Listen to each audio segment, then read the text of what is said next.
وہ چینج ہوتا چلا جا رہا ہوتا ہے. کچھ لوگ ہوتے ہیں جو بہت زیادہ مستقل مزاج ہوتے ہیں, وہ بہت خاموش رہنے والے ہوتے ہیں, تو ان کے اندر وہ چینجز وغیرہ نہیں آتی, تبدیلیاں نہیں آتی, ارتقاء ان کے اندر وقوع پذیر نہیں ہوتی. لیکن کچھ لوگوں کی شخصیت میں پھر بھی جدت طبع پائی جاتی ہے, یعنی کہ ہنسی مذاق کرنا, ہم لوگ کہتے ہیں نا سینس آف ہیومر, وہ پائی جاتی ہے. اب ان کی جو شاعری تھی اس کے ہم لوگ مختلف دور کی بات کرتے ہیں. سب سے جو پہلا دور تھا, میں پہلے بھی بتا چکی ہوں کہ فارسی کے ایک شاعر تھے بیدل, یہ ان کی پیروی کیا کرتے تھے, اور اس کے پیچھے دو وجوہات تھیں. ایک تو یہ ہے کہ غالب جان بوجھ کے ان کی اتباع کرتے تھے, اور وہ دوسری بات یہ کہ خود بھی یہ بڑے ایک مشکل پسند شاعر تھے جو بیدل تھے. اور پھر کیا ہوا کہ جو غالب تھے یہ بھی مشکل پسند تھے, ان کو بھی وہ شاعری وہی چاہیے تھی جو یہ چاہتے تھے کہ میں مشکل شاعری لکھوں جہاں تک کوئی پہنچ نہ سکے. پھر شاعری میں یہ بھی شعور کو جگہ نہیں دیتے. یہ تو ظاہر سی بات ہے کہ جب ہم لوگ شاعری میں شعور کو جگہ دیتے تھے نا, تو پھر ہماری جو شاعری ہوتی ہے وہ شاعری کے راستے سے ہی ہٹ جاتی ہے. اور پھر اس کے بعد کیا ہوا کہ غالب نے شاعری کی اور بڑی بلند و بانگ قسم کی انہوں نے شاعری کی, لیکن اس کو سمجھنا کوئی آسان کام نہیں لگتا تھا. شروع کی شاعری ان کی بہت زیادہ مشکل ہوتی تھی. غالب کی جو پہلے دور کی شاعری ہے وہ اسی نوعیت کی تھی کہ اسے دوسرے اس کو سمجھ نہیں سکتے, دوسروں کا وہ بس کا روگ ہی نہیں تھا کہ وہ اس کو سمجھ سکے. اچھا, اس کے بعد پھر کیا ہوا کہ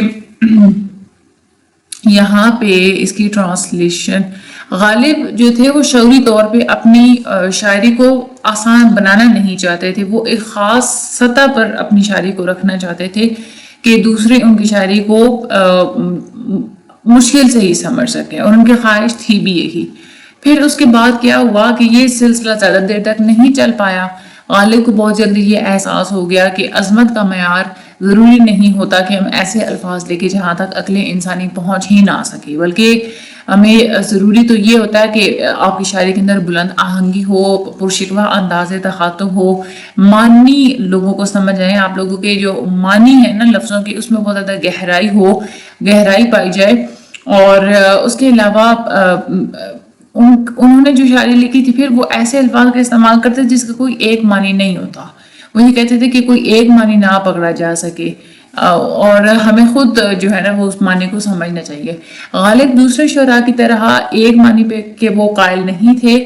وہ ایسے الفاظ کا چناؤ کیا کرتے تھے جس کے بہت سارے معنی اخذ کیے جا سکتے ہیں, اور یہی غالب کی ایک حقیقی عظمت بھی تھی. خیر, دوسرا جو تھا مرحلہ تو وہ ہو گیا. پہلا تو فارسی کا وہ مشکل الفاظ کا تھا نا, دوسرا مرحلہ وہ ہو گیا کہ وہ آسانی سے وہ چیزوں کو رکھتے تھے. پھر اس کے بعد غالب کی شاعری کا تیسرا دور شروع ہو گیا. وہ بھی ان کی شاعری کا فارسی دور کہلاتا ہے. اس دور میں غالب نے بھی بہت کم غزلیں کہی تھیں, زیادہ تر جو انہوں نے کلام وغیرہ لکھے تھے وہ فارسی میں ہی لکھے تھے. اس کے بعد جو چوتھا دور تھا وہ کچھ ناقدین چوتھے دور کو ہی آخری دور کہتے ہیں, اور کچھ کہتے ہیں کہ چوتھے دور کی وہ حد بندی تھوڑی سی محدود کر دیتے ہیں, اور وہ کہتے ہیں کہ پانچویں دور کی حد بندی چوتھے دور کے بعد شروع ہوتی ہے. خیر, غالب کی شاعری کے سب سے زیادہ اہم جو دور تھا وہ ان کا چوتھا دور ہی تھا. یہاں تک آتے آتے اب جو غالب کی شاعری تھی وہ بہت زیادہ آسان ہو گئی تھی. سادگی اور سلاست ان کے دور میں, ان کے خیر دوسرے دور میں ہی سادگی اور سلاست وغیرہ آ گئی تھی. اب ہم لوگ ان کے کچھ امتیازی اوصاف وغیرہ پڑھتے ہیں, یعنی کہ ان کی شاعری میں پائی جانے والی وہ وصف جو کہ دوسروں سے بالکل الگ ہے, ہمیں شاعری میں بھی نظر آتے ہیں, اور ہمیں ان کے نثر کے اندر بھی یہ والے جو اوصاف ہیں وہ نظر آتے ہیں. اب ہم لوگ باری باری اس پہ بات کرتے ہیں. ایک انہوں نے شعر لکھا تھا, طرز بیدل میں ریختہ کہنا اسد اللہ خان قیامت ہے. اسد اللہ خان ان کا اپنا نیم تھا. اب ان کا یہ جو شعر ہے نا, ہم لوگ دیکھیں تو ہم لوگ دو تین انداز میں ہم لوگ اس کو سمجھ سکتے ہیں. ایک تو یہ تھا کہ طرز بیدل میں ریختہ کہنا, یعنی کہ جو بیدل جو تھے شاعر وہ جس طرح سے وہ بولا کرتے تھے بالکل قیامت ہی برپا کر دیا کرتے تھے. ایک طرف تو وہ یہ کہہ رہے ہیں کہ اس انداز میں شاعری کہنا تو روز حشر برپا کر دینے کے مترادف ہے, اور کوئی بھی اس پر قدرت نہیں رکھتا سوائے غالب کی. دوسری طرف ریختہ ایک اردو زبان کا ایک پرانا جو ہے نا وہ لفظ ہے. انتہائی قیامت خیز قسم کی بات یہ لگتی تھی ان کو, اور وہ کہتے تھے کہ ایک تو ہمیں یہ اس طرح سے بھی مفہوم سمجھ آ رہا ہے نا شعر کا کہ جو غالب ہیں وہ خود ہی کہہ رہے ہیں کہ جو بیدل کا انداز ہے وہ اتنا زیادہ قیامت خیز ہے کہ غالب کے بس کا روگ بھی نہیں ہے. لیکن اگر دوسری رائے یہ بھی ہو سکتی ہے کہ جو غالب جو تھے وہ کبھی بھی شکست تسلیم کرنے والے تھے نہیں، انہوں نے اپنی زندگی میں کبھی بھی ہار نہیں مانی تھی، اسی لیے شعر کا جو صحیح مطلب ہے وہ یہی ہوگا کہ وہ اس طرح سے کہہ رہے ہیں کہ بیدل جو تھے وہ ایک قیامت کے برپا کرتے تھے جب وہ شاعری کہتے تھے، اور ویسی شاعری کرنا صرف غالب کے بس کی ہی بات ہے۔ خیر اس کے بعد دوسرا دور آ گیا، دوسرے دور میں ہمیں سادگی اور سلاست دیکھنے کو ملتی ہے۔ انہوں نے مشکل پسندی کو تھوڑا سا خود سے دور کر دیا اور اپنی شاعری کے اندر یہ سادگی لے کے آئے تھے۔ جیسے ان کا ایک شعر ہے، ہم نے مانا کہ تغافل نہ کرو گے لیکن خاک ہو جائیں گے تمہیں خبر ہونے تک۔ اچھا اس میں ان کا جو یہ والی جو شاعری تھی، پھر اس میں ایک خاص قسم کا ایک شکوہ بھی تھا، ایک بڑی بلند آہنگی بھی پائی جاتی تھی۔ دوسرا ایک اور اہم ترین جو ان کی شاعری کے اندر پائی جاتا ہے وہ ہے ان کی جدت طبع۔ یہ ہمیشہ غالب کسی بھی صورت میں دوسروں کا جو ایک راستہ ہوتا ہے نا اس کو وہ فالو نہیں کرتے تھے، اپنا ایک الگ راستہ رکھتے تھے، بالکل یونیک انداز میں لکھا کرتے تھے، اپنا راستہ بھی خود بنانا چاہتے تھے، اپنی منزل خود بنانا چاہتے تھے۔ غالب بہت مختلف قسم کے نئے تجربات بھی کرتے تھے اور ان کے اردو شاعری کے اندر ہمیں جدیدیت نظر آتی ہے، یعنی کہ نئی چیزیں ہمیں نظر آتی ہیں۔ جیسے یہاں پہ ایک شعر ہے، اور بازار سے لے آئیں اگر ٹوٹ گیا، ساغر جم سے میرا جام سفال اچھا ہے۔ ساغر جم جو ہے نا، ساغر جم کہا جاتا ہے، ایک ایران کے بادشاہ تھے جمشید، ان کے پاس ایک پیالہ تھا جس میں پوری دنیا کے حالات کو دیکھا کرتے تھے، ان کو اس پیالے کو ساغر جم کہا جاتا ہے۔ تو وہ جب پیالہ ٹوٹ گیا تو ظاہر سی بات ہے اس جیسا پیالہ پھر اور تو دنیا میں موجود نہیں تھا۔ شاعروں نے اس پیالے کے بارے میں بہت ساری باتیں کی ہیں، تو غالب یہ کہتے ہیں ساغر جم سے میرا جام صفال اچھا ہے، یعنی کہ میرا اپنا جو برتن ہے جو کہ مٹی کا برتن ہے وہ زیادہ اچھا ہے، کیونکہ ساغر جم تو بازار سے ملتا ہی نہیں ہے، میرا جو جام ہے، جو جام میں سفر ہے، جو میرا جو برتن ہے وہ تو بازار سے آسانی سے مل جاتا ہے اگر وہ ٹوٹ جائے تو ٹھیک ہے۔ تو وہ یہی کہتے ہیں کہ وہ چیز جس کا متبادل دستیاب ہی نہ ہو اس چیز کو ہم کیا کریں۔ تو یہ یہاں پہ دیکھیں انہوں نے بڑے یونیک انداز میں یہ بات انہوں نے کہی ہے۔ اس کے بعد یہ ایک اور یہاں پہ شعر ہے، سب رکیبوں سے ہوں ناخوش پر زنان مصر سے ہے زلیخا خوش کے محو ماہ کے نہ ہو گئی، یعنی کہ ویسے تو عورت جو بھی ہوتی ہے اپنی رکیبوں سے ناخوش ہی ہوتی ہے، لیکن جو زلیخا ہے وہ مصر کی عورتوں سے خوش ہے، کیونکہ اس نے خود دکھایا تھا نا حضرت یوسف کو مصر کی عورتوں کی طرف۔ یہاں پہ اب دیکھیں غالب کا پھر انداز یہاں پہ تھوڑا سا ڈیفرنٹ ہے۔ ویسے دیکھا جائے تو اردو شاعری میں جو رکیب ہوتے ہیں ان کو بڑا برا بھلا کہا جاتا ہے، لیکن یہاں پہ غالب نے جو رکیب ہے، جو مصر کی جو عورتیں تھیں ان کا بھی ایک مثبت تصور پیش کیا ہے۔ اب معاملات عشق کی اگر بات کی جائے تو غالب سے پہلے بھی بہت عشق کے حوالے سے باتیں کی گئی تھی، لیکن غالب نے عشق کے بارے میں جو کچھ لکھا ہے اس کا سلسلہ انہوں نے اپنی انا پر رکھا ہے۔ انا، غرور اور خودی، اس میں بہت ہی کم فرق ہوتا ہے۔ انا ہم لوگ اس کیفیت کو کہتے ہیں کہ جب ہم اپنی شناخت کر لیتے ہیں، جب ہم لوگ خود کو پہچان لیتے ہیں تو اس کے بعد ہم لوگ ایک راستہ اختیار کر لیتے ہیں اور ہم لوگ یہی چاہتے ہیں کہ ہم لوگ اسی راستے پہ چلتے رہیں، اس سے ہم لوگوں نے ہٹنا نہیں ہے۔ اس میں انا میں منفی عنصر نہیں ہوتے، لیکن جو غرور ہوتا ہے، کیونکہ انا جو ہوتی ہے اس کا مطلب یہ نہیں ہوتا کہ آپ دوسروں سے بالاتر ہوں تو دوسروں کو آپ لوگ خود سے کم تر سمجھیں۔ انا میں آپ دوسروں کو کم تر نہیں سمجھتے، وہ غرور ہوتا ہے جس میں آپ لوگ دوسروں کو کم تر سمجھتے ہیں، خود کو آپ اچھا سمجھتے ہیں اور دوسروں کو آپ لوگ حقیر سمجھتے ہیں۔ انا کی بنیاد ذرا اپنے احساس پر ہے اور جو غرور کی بنیاد دوسروں کی تحقیر پر ہوتی ہے، یعنی کہ جب آپ لوگ خود کو محسوس کر لیتے کہ اب کیا ہے تو وہ آپ کی ایک انا ہے، لیکن دوسروں کی اگر آپ لوگ تحقیر کرتے ہیں، دوسروں کو کم تر سمجھتے ہیں، وہ غرور ہوتا ہے۔ اور خود ہی ذرا ایک الگ چیز ہوتی ہے، خود ہی ہوتی ہے کہ آپ خود کو اس قدر پہچان جاتے ہیں کہ آپ ایک بلند مقام تک اپنی ذات کو لے جاتے ہیں، عرفان خداوندی تک خود کو لے جاتے ہیں، تو یہ خود ہی کی شناخت ہوتی ہے۔ اس کے بعد آگے ہم لوگ چلتے ہیں، وفا کیسی کہاں کا عشق، جب سر پھوڑنا ٹھہرا تو پھر اے سنگ دل تیرا ہی سنگ آستاں کیوں ہو۔ یہاں پہ اس کا یہ جو شعر ہے نا، وفا کیسی کہاں، یعنی کہ کون سی وفا، کون سا عشق جب آخر پہ سر ہی پھوڑنا ہے، تو اب وہ اے سنگ دل تیرا ہی سنگ آستاں کیوں ہو۔ یہاں پہ یہ نہیں ہے کہ وہ غالب محبوب کو یہ کہہ رہے ہیں کہ وہ محبوب اس کا غلط ہے، یہاں پہ محبوب کی پاکیزی، محبوب کا احترام بالکل درست، لیکن وہ محبوب کہاں سے اچھا ہے جو کہ محبت کی عظمت کو نہیں مانتا. تو غالب یہ بات سمجھانا چاہ رہے ہیں. یہاں پہ غالب کے نزدیک عشق جھک جانے کا نام نہیں ہوتا، یعنی کہ یہ نہیں ہوتا کہ ایک عاشق ہے تو وہ محبوب کے سامنے مکمل طور پہ جھک جائے، حالانکہ اس کو محبوب بالکل ذلیل بھی کر رہا ہے تو بھی اس کے سامنے پڑ رہا ہے. ایسی بات نہیں ہوتی. ضروری نہیں ہے کہ عاشق خود کو بالکل وہ ذلیل کرے محبوب کے سامنے تو وہی محبت ہوتی ہے، کیونکہ اگر محبوب کو یہ ایک کمال حاصل ہے نا، اس کو خود ایک غرور حاصل ہوتا ہے کہ اس سے محبت کی جا رہی ہے، تو عاشق کو بھی یہ بات افتخار حاصل ہوتا ہے کہ وہ ایک تو وہ محبت کر رہا ہے.